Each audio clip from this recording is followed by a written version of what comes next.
everybody, and welcome to day 194 of Reese's Stories. And today I'm going to be reading you Mr. Tickle by Roger Hargreaves. It was a warm sunny morning in his small house at the other side of the wood. Mr. Tickle was sleeping.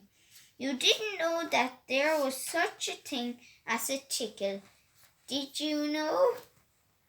Well, there is. Tickles are small and round, and they have arms that stretch and stretch and stretch. Extraordinary long arms. Mr. Tickle was fast asleep. He was having a dream. It must have been a very funny dream because it made him laugh out loud, and that woke him up. He sat up in bed, stretched his extraordinary long arms, and yawned. An enormous yawn.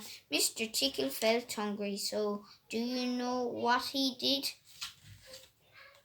He reached out of his extraordinarily long arms, opened the bedroom door, reached down the stairs, opened the kitchen door, reached into the kitchen cupboard, opened the biscuit tin, took out a biscuit, brought it back upstairs, in through the bedroom door, and back to Mr. Tickle in bed. As you can see, it's very useful indeed having arms as long as Mr. Tickle's. Mr. Tickle munched his biscuit. He looked out of the window. Today looks very much like a tickling day, he thought to himself. So later that morning, after Mr. Tickle had made his bed and cooked his breakfast, he set off through the wood. As he walked along, he kept his eyes very wide open, looking for somebody to tickle, looking for anybody to tickle. Eventually, Mr. Tickle came to a school. There was nobody out about, so reaching up his extraordinary long arms to a high window ledge, Mr. Tickle pulled himself up and peeped in through the open window. Inside he could see a classroom. There were children sitting at their desks and a teacher writing on the blackboard. Mr. Tickle waited a minute and then he reached in through the window. Mr. Tickle's extraordinary long arms went right up to the teacher, paused, and then tickled. The teacher jumped in the air and turned around very quickly to see who was there, but there was nobody there. Mr. Tickle grinned a mischievous grin. He waited another minute and then tickled the teacher again. This time he kept on tickling until soon the teacher was laughing out loud and saying, stop it, over and over again. All the children were laughing too at such a funny sight. There was a terrible pandemonium. Eventually, Mr. Tickle thought that he had enough fun, so he gave the teacher one more tickle for luck, and then very quietly brought his arm back through the open window. Chuckling to himself, he jumped down from the window, leaving the poor teacher to explain what it was all about, which of course he couldn't. Then Mr. Tickle went to town. And what a day Mr. Tickle had.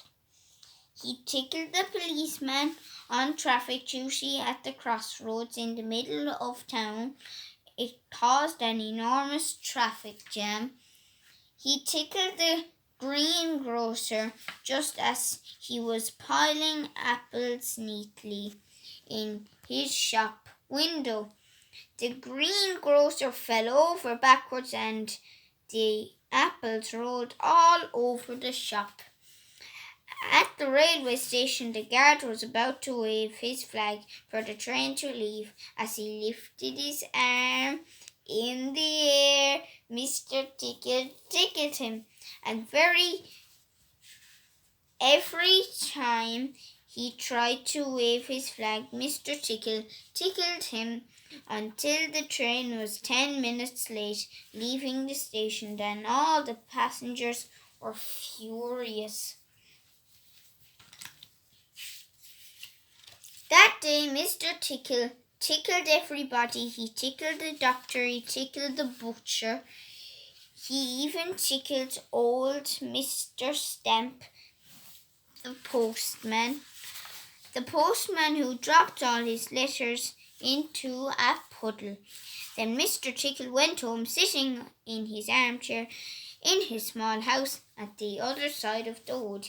He laughed and laughed every time he thought about all the people he had tickled. So if you are in any way ticklish, beware of Mr. Tickle. Stop it!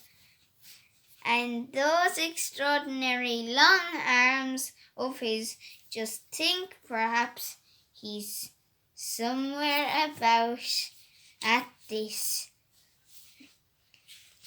very moment while you're reading this book. Perhaps that extraordinary long arm of his is already creeping up to the door of this room. Perhaps it's opening the door now and coming into the room. Perhaps before you know what is happening, you will be well and truly tickled. The end. I hope you enjoyed that lovely Mr. Men story called Mr. Tickle by Roger Hargreaves. And Pandemonium. And my mom's telling me something. Was the hard word. And yes. So go to bed, and I guess I will see you all tomorrow for day 195 of Reese's Stories. So nearly at day 200. And I've been at it since St. Patrick's Day, so that's been kind of 1, 2, 3, 4, 5, 6, 7, 8 months. Nearly 9 months now. So, yes, I wonder what day I'll be at the 1st of October. And so, bye!